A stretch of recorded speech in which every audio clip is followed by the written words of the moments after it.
the style of the way we do things. Yeah. So, Ready to go. Yeah. good morning, young sir. No. Yeah, I wish I was young. The morning's still good. Some things never change. Yeah. So, Guy. Yeah. Hi. Yeah. Well, anyway, shall I tell you about the nutty martinus world that I've been coming across? Well, I don't know. I was actually It's a hoping. good story. It's a good story. I think I'd like to start off with what you're talking about originally, which is sort of astral traveling. I think. All right. Oh, astral traveling. I mean, that's an interesting one. to complete a circle. I think. You know what I mean? Well, astral traveling is funny because it's universal. It's all across the planet, and you see things like that Martin's thing. That's very culturally specific, but nevertheless, it will do astral traveling in the same way that people in China will do astral traveling, in the same way that people in the Marquesas will do it. Everyone does it. Yep. And it's very much, I always think it's very similar to sex in the sense that when, at least from Australian experience, you're growing up and you discover sex exists at a certain age in puberty, and as you get a bit older, you discover there's this other dimension to your being as well. And now it doesn't do the same thing as sex because it's another dimension, right? But it's this whole thing about growing up and then learning about different layers of yourself and different dimensions of yourself. So that's quite, thing that I think is just really important to make abundantly clear is that everyone does it, whether they're aware of it or whether they're not. In fact, the moment you're bored and you're thinking about something else, you're already beginning to astral travel. You're using the same faculties that you would use in astral traveling, which is intense imagination and focus. Yes. Believe it or not, being bored does that. Right? You just get so bored. So, I remember when we started this journey a long time ago, one of the things you recommended is to keep a diary, so that you can reflect on and say, hey, and I actually am finding these. So I cleared out sort of the shelves from my mother's thing and found all these diaries I had 20 years ago. And as you said, you read them again and go, oh, actually, that was it. But how do you? Is there a line between imagination and astral traveling, or is there isn't? Are they the same thing, or? Well, no. I mean, years later, does it even really matter? This is the years later. This is years later. I mean, the first thing is, does it really matter? Is the first, most probably the better answer. but anyway, my understanding is these days is something to do with the fact that we're biological animals, and we have this structure of language, and language, like culture, is like how do you say, like culture is to humans as wings are to birds. It's this really intrinsic part of us, right? Yes. So as a result of which, our imagination is incredibly powerful because it makes everything around us. Yes. And it reacts to everything around us, and it lives in a world of its own as well. Okay. And it's from that sourcing that imagination that we make things.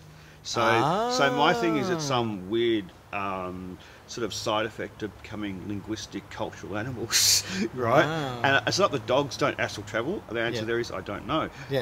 But you haven't talked to one yet, yes. Well, I have on the astral plane, but you can't verify it on the astral plane with the dog, right? Because they don't work on this one.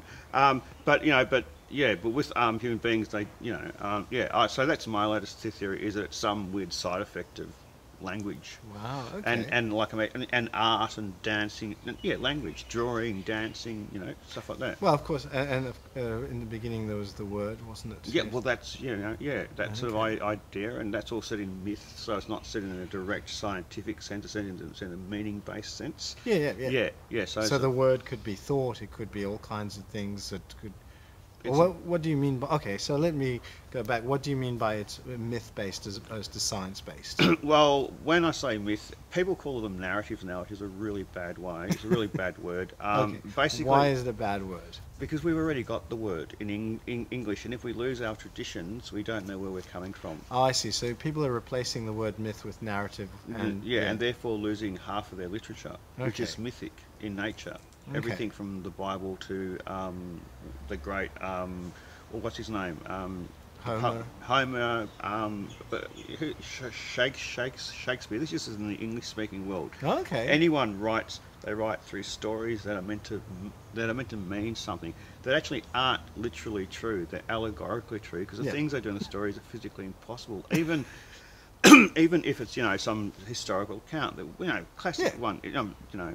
One of my favourite ones I found recently is in the Bible. Yes, which is meant to be, according to certain types of Protestants, literally true. And they've got Jesus, and he's being on the cross, and he's being stabbed. Yes. And when he gets stabbed, all this blood and water comes out of him, but it says that he's dead. Yet everyone knows that people, when they're dead, they don't bleed because their heart's not working. Yeah, the rigor mortis. Yeah, so the whole thing becomes allegorically true rather than literally true. It's trying to tell you a story. It's trying to give you an idea of what they think is a necessary insight into, in that particular case, into their worldview, because they're trying to, convert and teach you something new, right? Do you get what I'm saying? Yeah, and it's interesting, as you mentioned that, I kind of think of that pattern of also Jesus feeding, the masses with sort of this abundance of bread and fish, and sort of, and when he's speared, he's still abundantly flowing with essence, I guess. Well, it's just blood for me, growing up as a Jewish boy, and looking at the kosher laws, blood is very much life. Yeah. Well, what's really interesting, is that it's midrash, and it's, even though John's cousins of Jews rather than Jews themselves who wrote it, it is still midrash on Jewish ideas, and the water and the blood you can relate to Moses very easily. Of course, easily, like the first parting the Red Sea, and parting the Red Sea, and and the putting the blood on the on the door and all that sort of stuff. So you sort of see this sort of like further development. And this is actually an example of mythology, or what they call a narrative that runs through society or its culture or whatever. The story is constantly being developed and growing, and it's not literally true in the way we understand phenomenon now. Yes. But what it does is it gives you a place to act from. It gives you a place to work with the imagination. Yeah. It gives you a place to work with your creativity. Yes. Right? It doesn't tell you it actually does tell you how to make a better cup of tea, but it's not. That's not the point of it. But it's not in instructional fashion. It's more of a inspirational. Okay. It's that great elusive, intuitive intelligence and all that sort of type of stuff that people like to think exists. Okay. Yeah, which may in fact just be a side effect of the brain. Well, that comes back to that next point, because going on this journey, I think one of the things I remember just talking to you about is that wisdom you'll find everywhere. It's not just in holy text, but could be in a pop song, could be on some toilet graffiti. That's wishful thinking in retrospect. Oh, okay. In retrospect, it's meant to be the case, but no, I found that that's not true, no. All right. Cool. And in fact, wisdom in a wisdom text is even, like some texts are just so well privileged and whatever, and then you read them all and you go, well, I need someone to explain this to me, and they haven't turned up yet. So I guess I'm going to have to wait. But we've had this discussion about making sense of nonsense being which is a fruitful exercise at times as well. Yes. Well, it's a bit like being a turtle. There's a million born and one gets there, and but if you don't do it, no one gets there. So it's but I think I'm a little bit more humble about these things now than I was when I was a lot younger. Yeah, a lot more. I just realised it's just like there's lots of things. Like there's one thing I was reading that was meant to be wisdom text, and I was thinking about it. Well, why? Like, why? I mean, is it just because it sounds, wise? Like, people, Okay, so just because something sounds wise doesn't mean it's a wisdom text, is that what you're saying? No, like, there's classic things in wisdom text motifs where I talk about seven heavens, etc., and that. And then there's a guy called Prince, or formerly known as Prince, and he'll talk about the number 7, and it's clearly in the same context, because you don't really know what's going on. And that's the context. I don't know what's going on. It sounds mystical. It sounds spooky. It's like that film, Revolver? Yeah. Like, was that about anything, or was that just about us being something to that film? Yes, that's an interesting. And so that's again. So what you're saying is you might not find wisdom in a pop song or a pop movie, or an ascribed trader, like a scripture. Certified it might trader. be a mirror that allows you to reflect on something that you already are trying to digest. Revolver I found really a lot of fun, but as you say, it might not be the content of the movie itself, but it might have been allowing me to, digest. It's what you bring to it at that point in time, is what it looks like to me at this point in time. So is a work of genius essentially something that provides a vessel to do that, or is a work of genius something that, can actually, you talk about these mythical stories, providing that inspiration as well, and I guess maybe a mixture of both.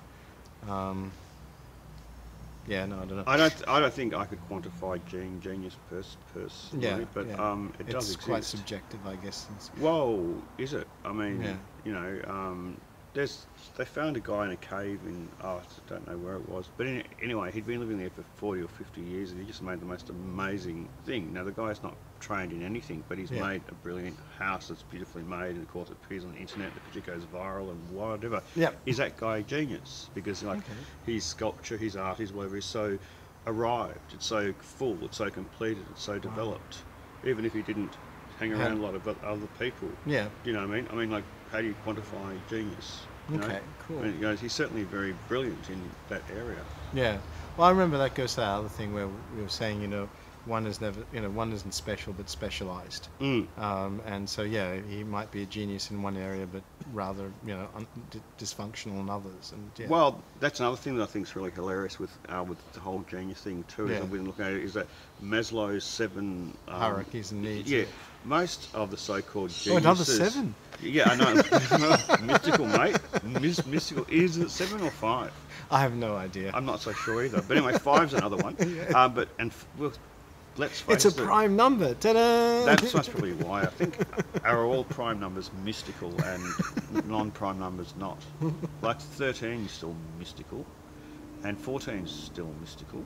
Okay. And 15. Oh, anyway, so yes, I can count. But that's really interesting because most of the people who his civilization is based on are not fully realised, factualised people. They're generally poverty-stricken but are really good at poetry, or really good at painting, or really good at music, or really good at one thing. But they don't have the completeness that he seems to think is necessary.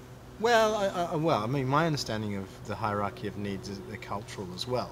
So, what I consider satisfactory shelter, for example, is very different to sort of someone living, let's say, in the Solomon Islands, or someone living in Turak, or someone living. So, I do think. Or a starving artist in Paris. Yeah, exactly. So, and even in our own lifetimes, I mean, I remember in the good old days, I was quite happy to sort of live literally in a friend's hallway.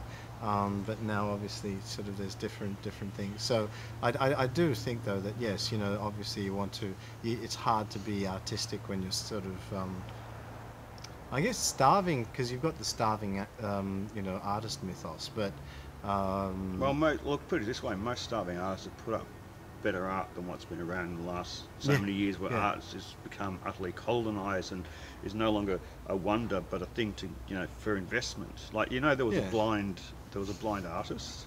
No, sorry, there was a blind art collector. Oh yeah. And they actually broke a Picasso painting, and someone asked them which Picasso painting. I just got this from Annie Leibovitz, who's or is it Franz, who's a brilliant writer, and she just says, doesn't that epitomise the age? Yeah. Because no one's talking about the painting. No, it's all about the value of the painting. It's like, well, that's very interesting, isn't it? I mean, I didn't, so I just bought it for value, and yet, well, exactly, you might as well be blind, because what does it matter what it looks like with this value? But, that's one of the reasons I personally love, graffiti and street art, which I feel, it speaks to me. I mean, it might not be high art, but, I have to say, going along my day and seeing something beautiful and interesting on the street, temporary, sort of trying to edge its way into a sort of, cityscape, I find quite poetic.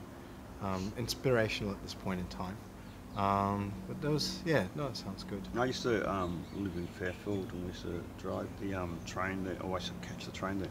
And it was much better looking at all the pictures on the way home than looking at the walls of the factory. It just was more interesting. Yeah, it was more interesting. Much more. And they kept on over-painting the graffiti. Yeah, which is fine. It's a new canvas. Yeah, basically. But it just seemed like a shame, because some of the stuff was exceptional. Like the vanishing point and the sophistication of perception was just something I don't often really see. And I was really impressed. And just the compositions were just so intricate and stuff like that. And that's when I had more time to do those things. Whereas these days you see a lot of tagging and stuff like that, which gets a bit... I don't know, that's a bit... it's not very interesting to look at all. Yeah. I mean, I don't know, there's must be tagging people out there who know everything about tagging. Yeah, and I'm sure in and of itself there's certainly a connoisseurship about it. Yeah, but I don't... Yeah. doesn't really relate to me. But all those things, all that imagination, all that potential, that comes out of the astral. And the reason why people go to the astral is to find those places. Now, they might not go to them in these. There's another thing I've learned in such formal categories as sitting down and doing various different exercises to open up your perception. Yes. You might do it by just riding a bike that puts you into that altered state where that sense of things can now come through. Yeah. So astral travelling can literally be riding on a bike. You know, I mean, though these things are not, unless you're very self-aware, these things are not likely, and most people are not very self-aware. Yes. Right. Yes. But you can still. But there's lots and lots of ways of doing it. As it's turned out, I've met people that they've explained the experience, and I would describe it as them sourcing their astral. Yeah. Well, I mean, the other thing I was going back a few, because you're going back to the start, which is good. But I think with the Maslow's hierarchy of needs as well, what I was thinking about when we were talking about the starving artist is his goal. That goal is to essentially, to have happy people, so to speak. But is that contradictory to, a creative personality? I mean, and that thing about the tortured sort of artist being. What's your opinion about that? Well, I think even Maslow says that his typology is not as extensive as people seem to think it is. Oh, okay, cool. And it's just, it's somewhere to start. But my understanding is that basically we have to live in the world of we're still working it out. And not sort of Probably jump to conclusions and just be sensitive enough to notice what happens and realise its value rather than saying, this is good, this is bad. Rather than institutionalising all parts of human beings, of humanity, having that spontaneity to enjoy the surprises that come out in each day and age. Well, I mean, it comes back, I think, that sense of play. Yeah. And I think one of the things that we've always had is this idea of, well, let's take this particular, area of knowledge and apply it this way today, and let's apply it that way tomorrow, in the sense that there is no definites including definites, you know what I mean?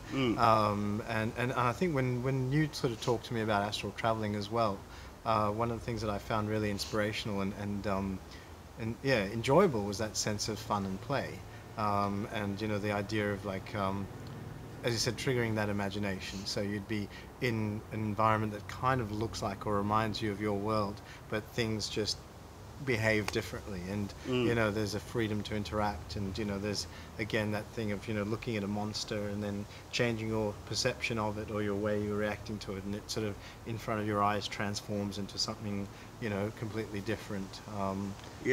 Or I remember seeing my bedroom in various states. Well, realities. The main thing about the astral realm is that if you do see, if a monster does eat you, you still come out of it. Yeah, in and of itself, it's a good experience. Yeah, it's generally, you can read what you. Most people would see, because of our culture, the common way people see that is like a sense of a disintegration, some sense of self, and then something else will emerge, or something else stands. Like you lose maybe the fluff on your jacket. That's